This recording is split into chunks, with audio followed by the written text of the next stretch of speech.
Hey, what's up everybody? It's your boy Rebuilding Atlantis. And I'm out here rebuilding Atlantis. So anyways, I want to talk about a lot of stuff today, so it's going to be a long episode. This is episode 4. So if you missed 1, 2, and 3, you can still go check them out because they're always posted. So anyways, I got a few comments telling me to clean up my mess. And yeah, I'll admit it's a little messy right now, but I do a lot of scrap metal. So all this stuff here is mostly all scrap metal that I've gotten from my neighbors. And right now, my truck isn't running because I need to buy a new key for it. So until I get a new key, I can't really take any of this stuff into the recycling center and get the money, which is kind of a funny thing because if I could take it in to get the money, I'd have the money to buy the key for my truck. So anyways, I'll forget about the haters who are jealous and don't understand that out in places like this, we save anything potentially usable, especially old lumber, anything usable. Anything we could probably reuse goes into what should be a pile, but right now I kind of have mine spread out. So, yeah, I'm gonna tell you about I can't talk sometimes. I get too excited. Anyways, I'm gonna start talking about some things that I think are real basic things that are very important out here. A lot of people out there found my little water trailer interesting last time in the last video, but let me explain more about it. So I've got this thing. It's called a drill pump, and it's a water pump that you can run on your drill. So these tanks are called IBC tanks, industrial bulk container or industrial beverage container, whatever you want to call it. I'm getting a little algae in there. I'm gonna have to pressure wash it out pretty soon. But so you're gonna need a small piece of hose, and it's got an arrow in, and you're gonna have to have the female side on both ends of this one. And so I'm not really gonna set it up right now, but yeah, this goes onto there. This is an adapter that comes from eBay. It's a 2-inch down to 3/4 inch, which is the garden hose size. Now I made it leak. I started unscrewing it a little bit. Yeah, so I just put that on, put this on, put the drill pump on, and then the rest of the hose to wherever I want to go, and you're going to need a drill. Battery power I think is the best. It's the future. And what I like to do is I got a piece of wire, because it does take a long time. This is a 330-gallon tank. It's the taller size. There's also a 275-gallon, that's a shorter model. And I put this wire on so I can just set it and forget it, and it pumps itself until the battery runs out first, usually. Takes me, usually takes like about 2 batteries to pump all the water, and I pump it over into my other tank that's closer to the RV. So that's how I pump water out in the desert. I'm going to show you later on how I charge my batteries, and I know how to set up solar panels and all that kind of stuff. So I'll show all you guys the same things that I know, which if you ever plan on doing this, you're probably going to want to use solar panels out here. Most of the land out here, a lot of it does not have electricity. My lot, it actually does have electricity. If you look way out in the back there, you can barely see an electric pole all the way out there. And it goes down. There's another one behind the motorhome. You can't see it, but they go this way. And they're just a few feet on the back of my property back there. I've got 20 acres. So I have, from that pole, that's the back of the lot. There's another little archway over here. So I have a pole right next to that archway. That's one of my front corners. This is the road, of course, and this is a dead end. I'm almost at the end of a dead end. So I've got from that pole, and then my other pole is down there. Just some 4x4 posts that I stuck in the ground to find my corners a little easier. Yeah, so that's 20 acres. It's something like about 1,440 feet by 663.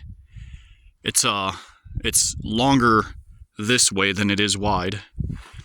And going down this hill, there's another I think there's 4 more 20-acre lots on this side. And of course, there's more 20-acre lots on the other side of the road. That's kind of what they sell out here, is 20-acre lots. You can buy 10 acres, which is the minimum they will even register out here at the tax assessor's office. So if somebody tries to sell you less than 10 acres out here, it's probably a scam or something. But yeah, it's super cheap, so 20 acres isn't too bad, not compared to anywhere else in the country. And another few things I'd like to tell everyone is that we don't have zoning out here. If you don't know what that is, you can just Google it. But it's what they tell you what you can have in your buildings that you do have. They don't have that out here. So I could put a strip club over there and a daycare right next to it. And then, I could just have ridiculous things that aren't normally found next to each other. Basically, I can do whatever I want out here. We also don't have building codes. And building codes are laws that tell you how big your house has to be and the materials you have to use and all kinds of ridiculous things. You have to build the house they tell you to build, is basically what it is. And then once you do build a house, you can get a ticket for your grass being too long, or you can get tickets for like broken windows on your house, or anything they feel like is not acceptable in the cities, which is why I live here. So we don't have zoning, we do not have building codes, we do not have homeowners associations out here, which is another whole pile of shenanigans that I don't want to get into right now, because if you know, you know, and if you know, you probably don't want to know. But anyways, we do not have state income tax in Texas, so the state will not take your money before you get it. If you want to buy stuff, you still have to pay sales tax, of course, but I mean, that's a lot better than paying multiple types of taxes in different various ways, which is terrible. I hate it. Another reason I live out here.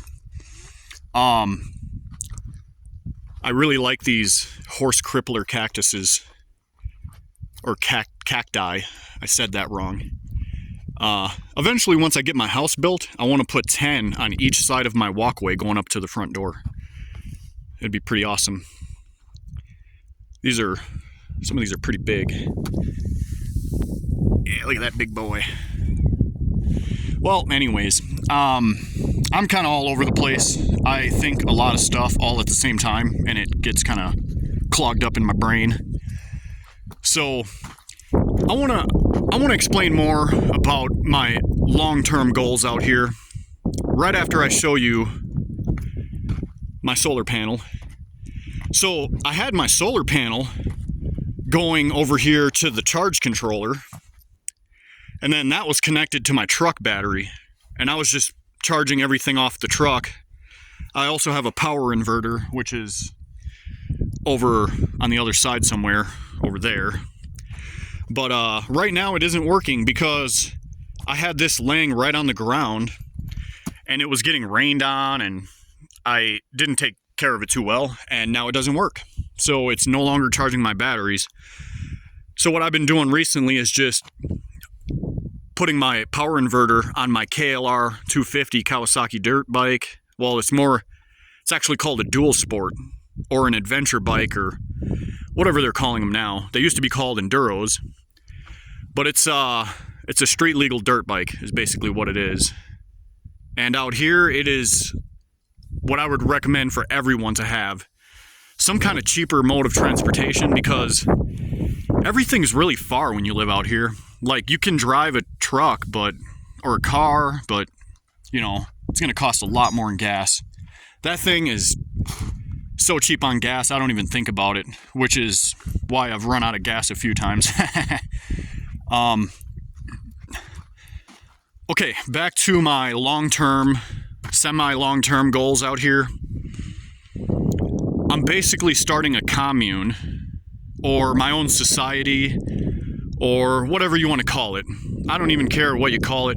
Personally, I call it Rebuilding Atlantis, because I want to get people out here who want to do things the right way, like use solar panels instead of generators, which pollute the air and way more pollution than a simple solar panel and a lead acid battery, you know? And so, and besides that, the whole point of being out here is to disconnect from needing the grid, is what they call it. You know, I could connect to my electric poles back there, but they want to charge me like $1,500 or more just to connect, and then I would have a monthly bill. Like, why would I ever do that? I would rather just spend the money and get more solar panels and stuff like that.